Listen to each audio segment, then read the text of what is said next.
हा महाराष्ट्र कोणी जगवला नसून मराठी रक्ताने जगवलेला आहे, तोही शिवसेनेने जगवलेला आहे, हे विसरू नका आपण.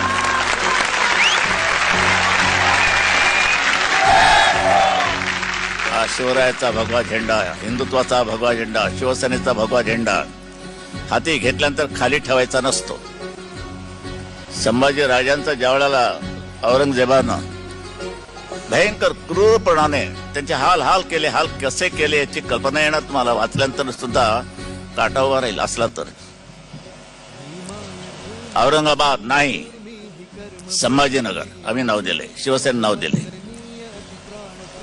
उस्मानाबाद नाही, धाराशिव.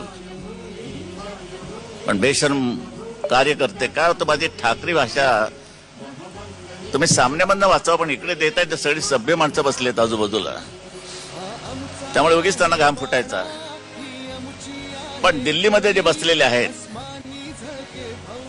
मागे दिल्लीत गेलो असताना रस्त्याचं नाव औरंगजेब रोड, औरंगजेब रोड, औरंगाबाद नाही औरंगजेब.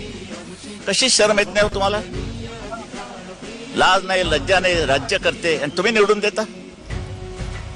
मुंबई जाणार, कोण जाणार म्हणते? मराठीचा 50 वर्ष झालीसाठी मराठीसाठी रडावं लागते तुम्हाला. शी शी शी शी.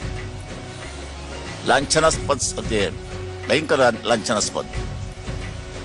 मराठी ही आमची मातृभाषा आहे, त्याला तुम्ही मानलंच पाहिजे, बोललंच पाहिजे.